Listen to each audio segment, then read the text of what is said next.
What if Cinderella is not just a fairy tale? What if it's an ancient myth, full of blood, gold, and sacrifice? We've all heard the story. A girl in ashes, a stepmother with a smile like a blade, two cruel sisters, a fairy godmother, a glass slipper, and a ball where everything changes at midnight. It sounds sweet, as if it was made to comfort children. But take away the sparkle, look deeper. What if the slipper is not just a shoe, but a symbol of power? What if the ball is not a celebration, but a test? What if the fairy came not from heaven, but from a mother's grave? Cinderella was never just a dreamy girl. She was a woman told to stay quiet, to obey, to vanish. But she didn't. She kept breathing, even when the world tried to bury her. Under the glitter, there is pain, there is death, there is bone magic, lost mothers, spilled blood, and a hope that refuses to die. Cinderella didn't always live in castles. Sometimes she was found in a slave's hut, sometimes by the sacred river, sometimes in the mountains where girls' feet were bound, sometimes in a chest shut not by magic, but by rage. This story crossed time. Every culture told it again, because it's not about dresses, not about princes, not about weddings. It's about us, about those who were silenced, but rose, about those who listened to the voices of the dead, about those who lost everything, but found themselves again. So before you say, it's just a fairy tale, stop, look closer.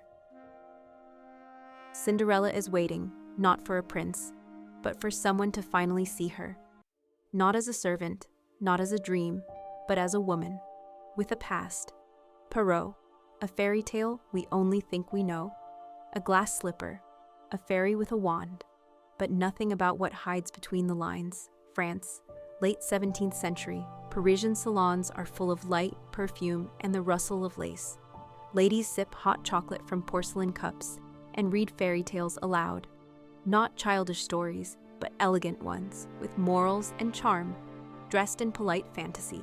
At this time, an old court writer, Charles Perrault, decides to turn folklore into literature. He knows fairy tales can be fashionable and useful. They teach a girl to be gentle, to obey, to work hard, and maybe to be rewarded. So Cinderella appears, not a witch, not a heroine, but soft, quiet, like morning smoke. She lives in a house that changed after her mother's death. Her father remarries. The new wife brings cold with her, like a silent wind. Two daughters follow, with voices that scratch the air. And in the middle of this so-called noble family, a girl, too kind to hate, too quiet to speak, too good to fight back. She scrubs floors. She polishes copper until it shines, hoping to see not her ashy face, but something else, someone else. Her nights are by the fire, her dress made of ashes, her name a joke, Cinderella. But inside her, there's more than kindness. Deep down, a dream is hiding, quiet, unspoken. Not about a prince, about freedom, about being just once, not a servant, but a guest. About no longer being a shadow in her own home. And then, the royal ball. Excitement, whispers, anticipation. Cinderella helps her sisters. She combs their hair, presses the ribbons, ties the corsets, and then softly she dares to ask, "May I go too?" Laughter, sharp, cruel. "You, in those rags, with soot on your face, to the ball?" And then, as if for her silence, the fairy appears. Warm, calm, certain. Not a spirit, not a curse. Just a woman with a wand. She doesn't ask. She doesn't explain. She doesn't heal. She gives. A carriage from a pumpkin. Horses from mice. A dress made of moonlight and golden thread. And slippers made of glass. Fragile, bright. As if they were not made for walking, but for wishing. But there's a rule. Only until midnight. There is no pain here. Perrault never says where the fairy comes from. He doesn't ask about the mother. He doesn't explain why the slippers are glass. Not fur, not silk, not gold.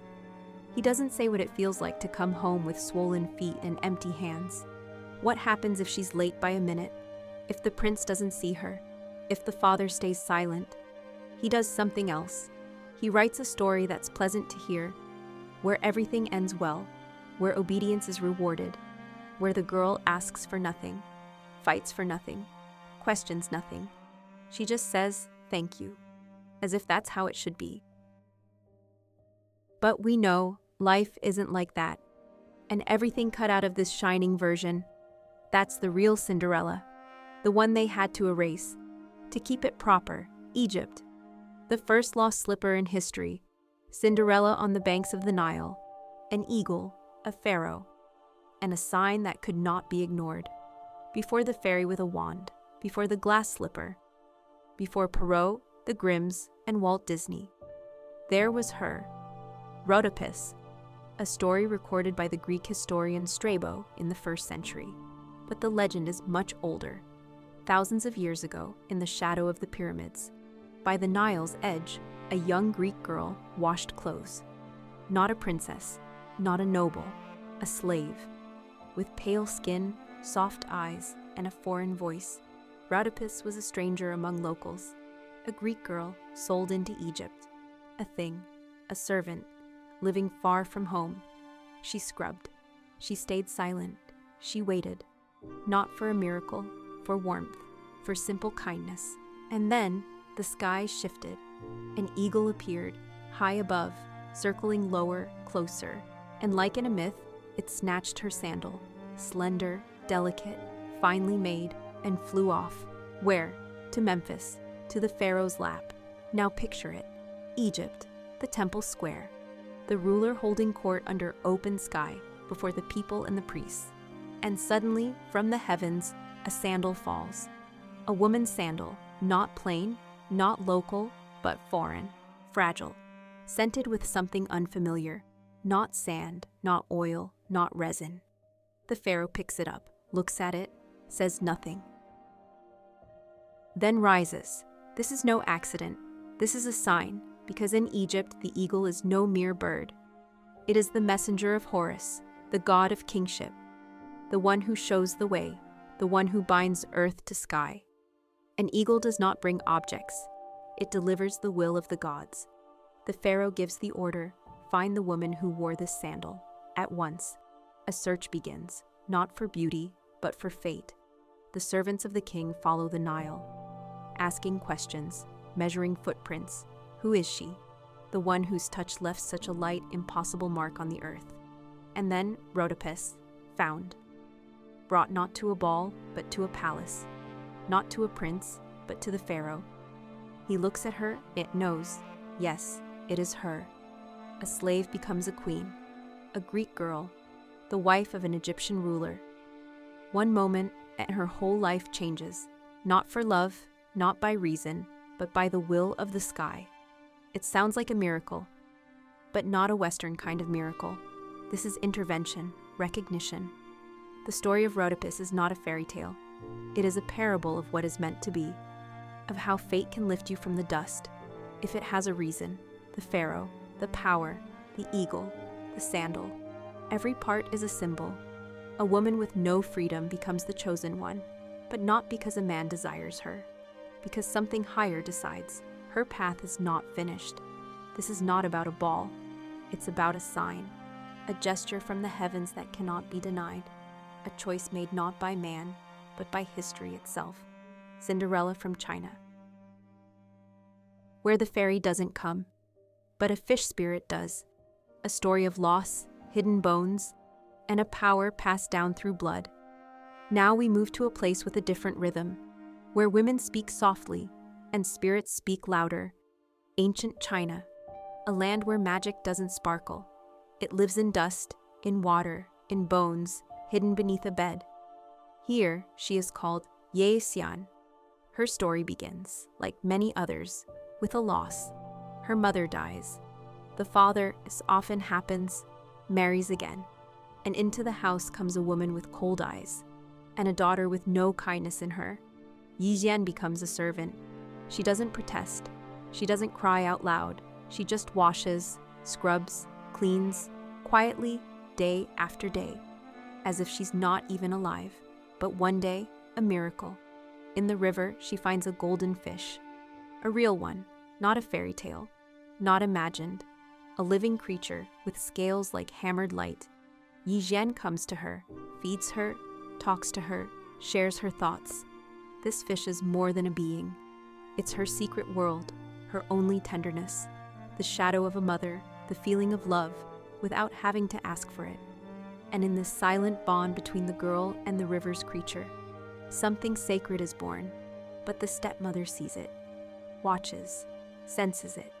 She catches the fish and kills it, eats it, as if trying to swallow not just the body, but the invisible force that tied Ye Xian to her past.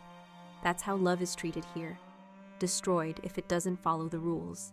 Ye Xian is shattered.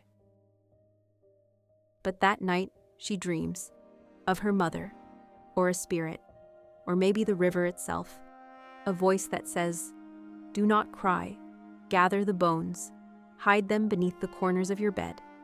Ask when your heart is clear, and they will answer." This is where real magic begins. Not a fairy, not a wand, not glowing horses.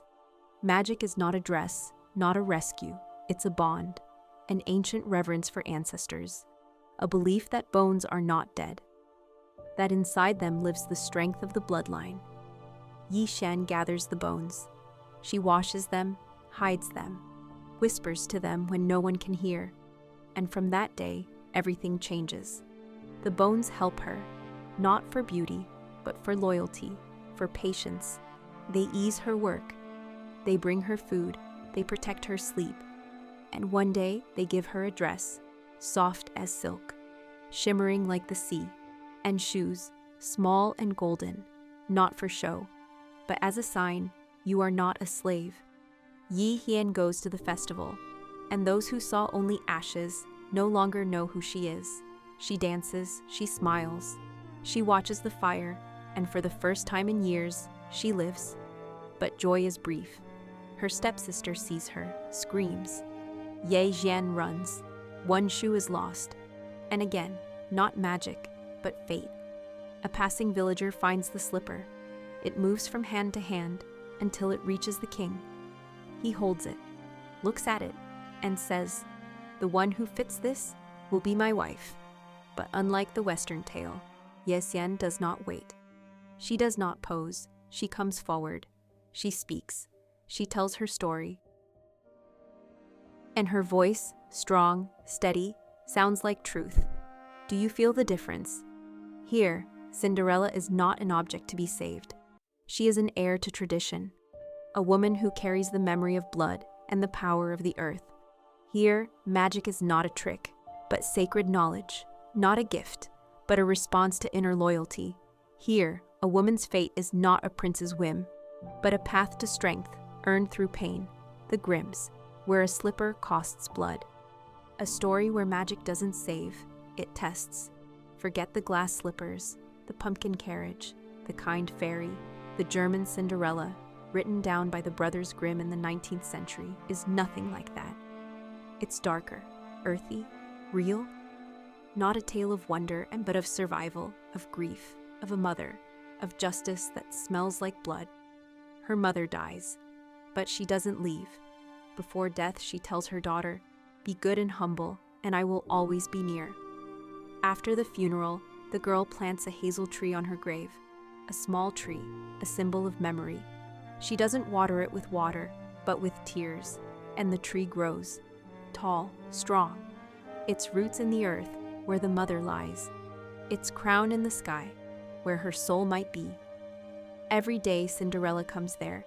She speaks to the tree, and one day she sees white birds landing on the branches. Not fairies, not witches. Birds, like her mother's breath. They bring gifts, dresses, shoes, jewels. But these are not rewards for kindness. They are reminders. You are not alone.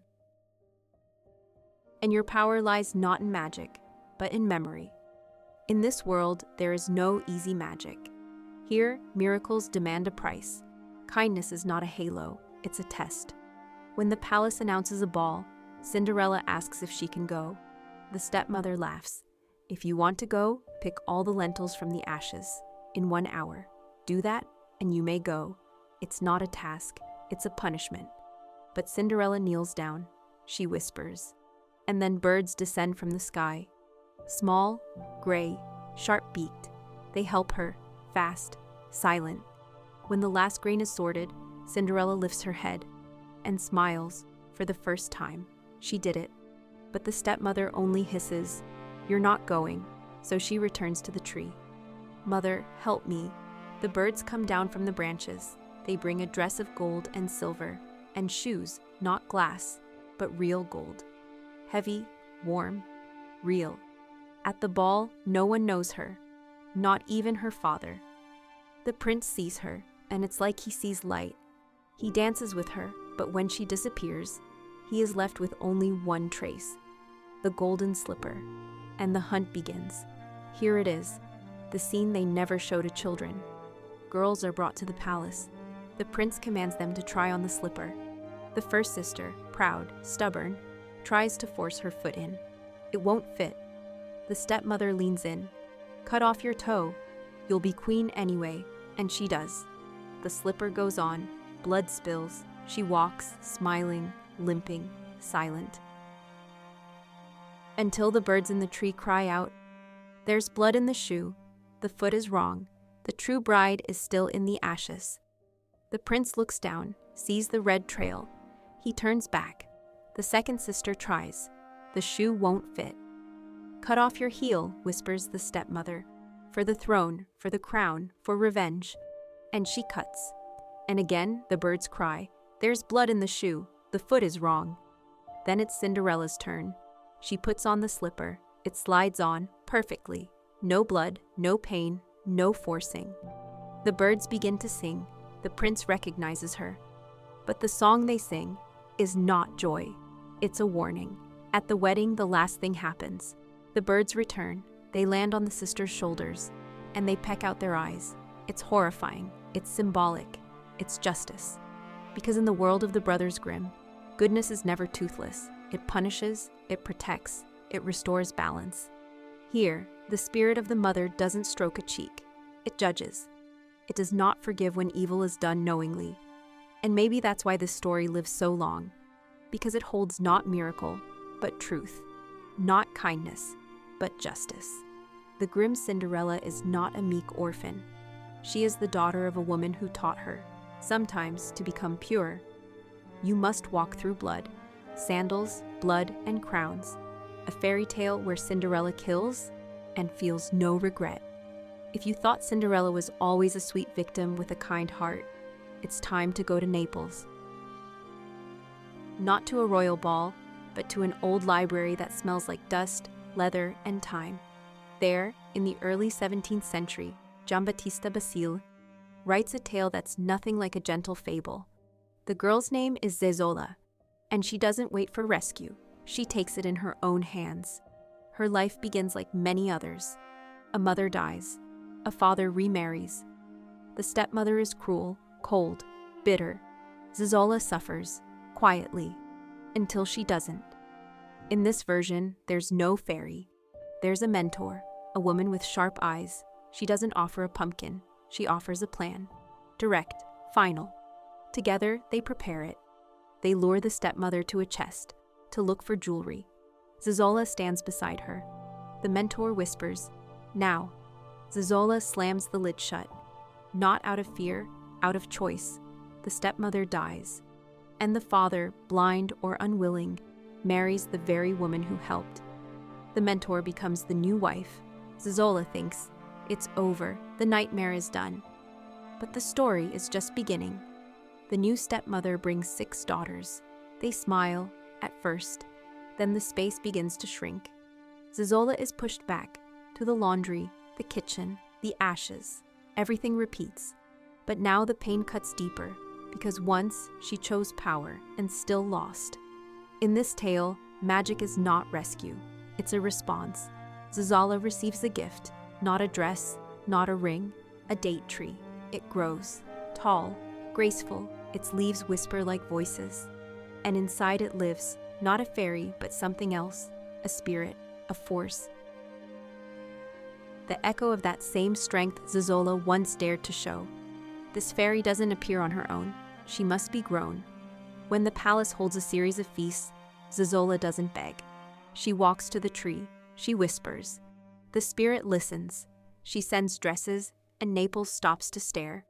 At the first ball, pearls and silver. At the second, red silk and ribbons like tongues of flame. At the third, gold as if sunlight rested on her shoulders. The king watches and forgets the world. He wants her name, but Zazola slips away, again and again, quick, clever. Each time she tricks the royal servant, scattering jewels like breadcrumbs to vanish into the night. And then, the ending. One slipper is lost, but it doesn't just fall. It flies through the air and lands, by its own will, at Zazala's feet. As if even the shoe understood, justice is not chance. It's a choice, a duty. The king recognizes her, not because the story demands it, but because inside Zazola there is no Cinderella. There is a woman who once did the impossible, who doesn't wait, doesn't beg. Who knows? A fairy tale is not a gift. It's a fight. Fredegund, the real queen of Cinderellas, a servant who became a queen, a woman who forgave no one, not even her own daughter, still thinks Cinderella is just a fairy tale? That wicked stepmothers live only in old stories? Then listen. To her, Fredegund, 6th century, the Frankish kingdom. She started at the very bottom, not in a golden room, not in pearls, but in a palace, as a servant, washing, watching, listening, a woman with no name, no title, but something dangerous in her eyes. The king then was Chilperic I, ruler of Neustria, a shattered corner of the post-Roman world, where thrones were won with axes and oaths. And this king, he notices Fredegund. Maybe it was chance, a look, a command, or maybe her game. Because within weeks, Fredegund becomes his mistress, and then she starts removing everything that stands between her and the crown, his first wife, still alive, for now, but not for long.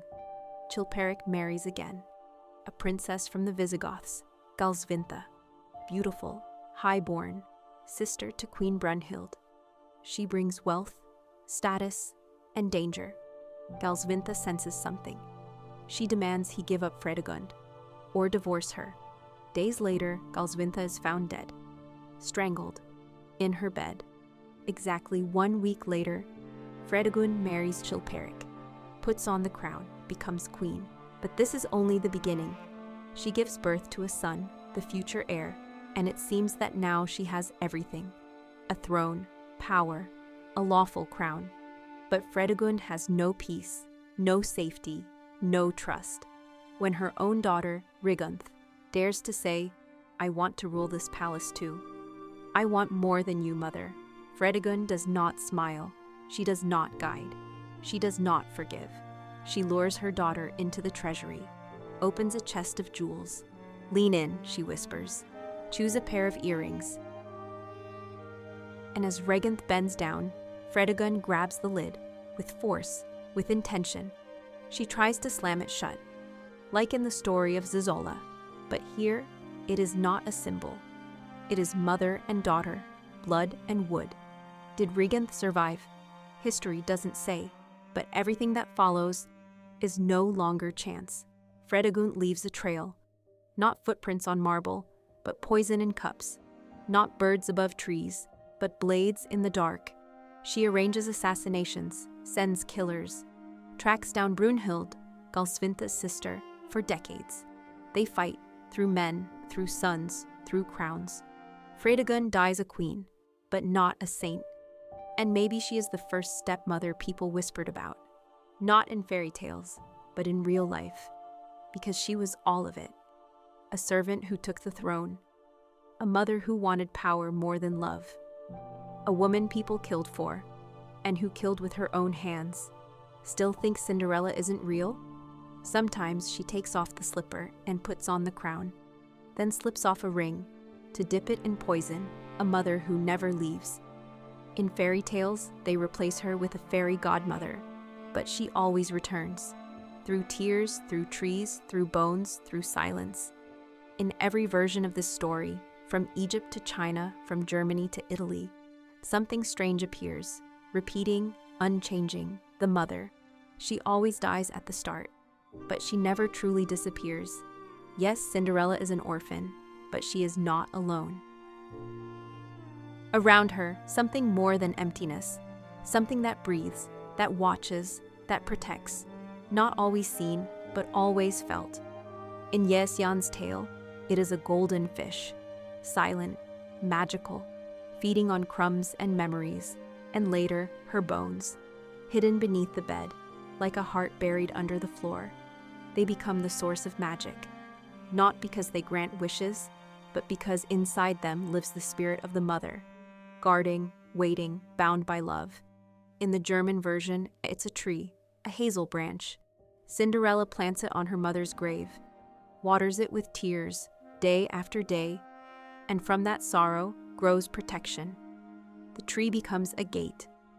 Through it, the mother sends help, not with hands, not with voice, but through birds, through leaves, through a rustle only her daughter hears.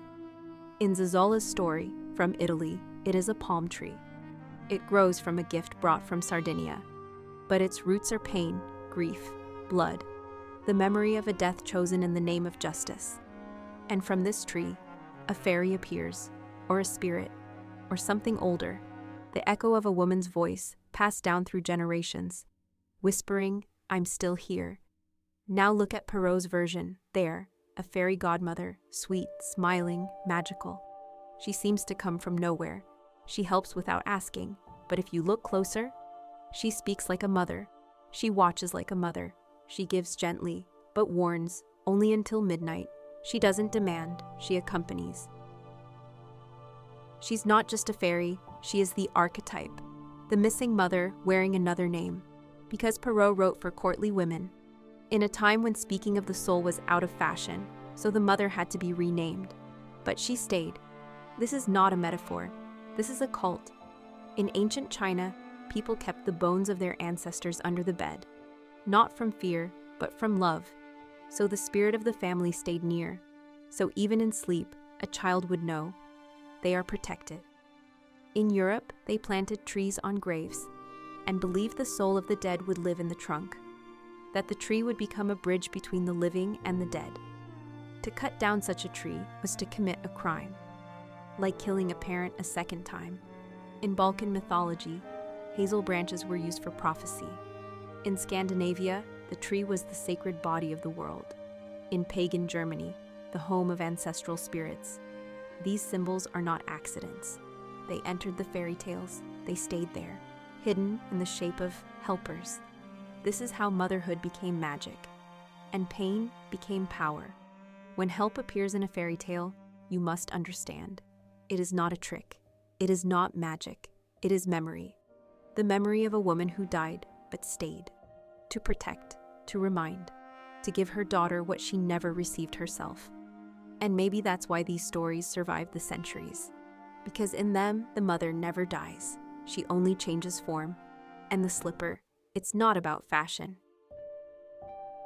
It's about power, sacrifice, and the pain no one dares to speak of. We're used to seeing Cinderella's slipper as something innocent, a fragile symbol of hope, a dainty shoe that somehow becomes the key to a new life. But look closer, it's not about beauty, it's about cost. In China, Yexian wears tiny golden slippers, beautiful, almost dreamlike, but they hide something deeper. At that time, the foot-binding ritual was spreading. Little girls, just 4 or 5 years old, had their bones broken, their feet soaked in potions, toes bent under the sole, wrapped tightly so the foot could never grow. Years of pain created the lotus foot, small, delicate, and mutilated. Walking became agony, but the smaller the foot, the better the marriage chances. A man who saw such a foot knew this was no ordinary girl. She had been shaped, altered, fitted to a standard, a size, an expectation. It was a cultural code, carved into flesh. That's why Yexian's slipper isn't an ornament. It's a symbol of suffering. In every fold of skin, tears. In every step, sacrifice. In every golden curve, pain no one speaks about. Now, Germany, the Grimm's tale. There, the slipper isn't fragile. It's gold, heavy, silent, but it decides everything. The prince demands a fitting. Girls line up. One sister tries. Her foot won't fit. The stepmother whispers, "Cut off your toe." She does. Blood pours. The slipper goes on, and no one notices. Until the birds scream, "There's blood in the shoe." "The foot is wrong," the second sister tries. Same story. The stepmother hisses, "Cut off your heel." She obeys. More blood, more silence, more effort to force a girl into a role that was never hers. This isn't just horror, it's a symbol. To be worthy, a woman must give up part of herself. Her body, her truth, her pain, her freedom. Now, France, Perrault, and the glass slipper, light, perfect, transparent. A symbol of delicacy? Maybe, but there's a theory. He got it wrong. In French, glass, verre, and squirrel fur, verre, sound the same. Some say he meant a fur slipper, a sign of luxury, but confused the words. Or maybe he didn't, because glass doesn't bend, it doesn't stretch, it cannot be faked. It either fits or it shatters. The glass slipper isn't footwear, it's a test. You either match the mold or disappear. It's a sentence, an ideal that fits only one girl. And if you're not her, you're not Cinderella. So in the Chinese tale, sacrifice. In the German, blood. In the French, cold perfection. Everywhere, pain. Everywhere, pressure. Everywhere, a role a woman must fit into, even if it means cutting herself down to size.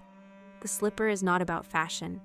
It's about the price a woman pays to be seen, to be chosen, to be called the only one. A fairy tale that doesn't end. Because inside it, one question keeps echoing. What are you willing to pay?